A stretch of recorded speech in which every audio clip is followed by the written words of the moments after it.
মধ্যপ্রাচ্যের আকাশে যেন হঠাৎই জমেছে অবিশ্বাসের ঘন কালো মেঘ। ইরানের বাইরের শত্রুর হুমকি তো ছিলই, কিন্তু এখন প্রশ্ন উঠেছে ভেতরের ঘর নিয়েও। যে মানুষকে ঘিরে তৈরি হয়েছিল ইরানের সামরিক কৌশলের বড় অংশ, সেই মানুষকেই ঘিরে এখন ছড়িয়ে পড়েছে ভয়াবহ বিশ্বাসঘাতকতার গুঞ্জন। আলোচনার কেন্দ্রে আছেন ইসমাইল কানি, ইরানের প্রভাবশালী জেনারেল, কয়েকদিন ধরেই জনসমক্ষে নেই। আর এই অনুপস্থিতিই তৈরি করেছে একের পর এক প্রশ্ন। আন্তর্জাতিক ও আঞ্চলিক কয়েকটি গণমাধ্যম দাবি করছে তাকে নাকি গোপনে আটক করে জিজ্ঞাসাবাদ করা হয়েছিল।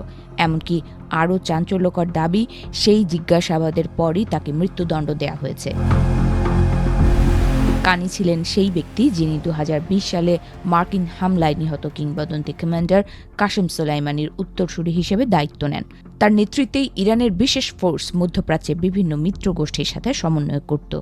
তাই হঠাৎ তাকে ঘিরে বিশ্বাসঘাতকতার অভিযোগ ওঠা ইরানের রাজনৈতিক ও সামরিক অঙ্গনে বড় ধাক্কা হিসেবে দেখা হচ্ছে।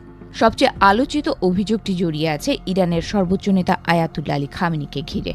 কয়েকটি আরব গণমাধ্যমের দাবি, তেহরানে তার বাসভবনে যে মারাত্মক হামলার ঘটনা ঘটেছিল, সেই হামলার পেছনে নাকি গোপন তথ্য ফাঁসের ভূমিকা ছিল কায়ানির। অভিযোগ উঠেছে তিনি নাকি ইসরায়েলের গোয়েন্দা সংস্থা মোসাদের কাছে গুরুত্বপূর্ণ সামরিক তথ্য সরবরাহ করেছিলেন।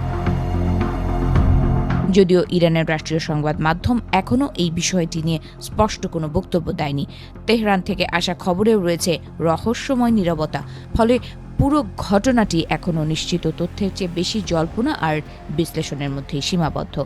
তবে যদি অভিযোগগুলো সত্যি হয়, তাহলে তা হবে ইরানের সামরিক ও গোয়েন্দা ব্যবস্থার জন্য বড় ধাক্কা।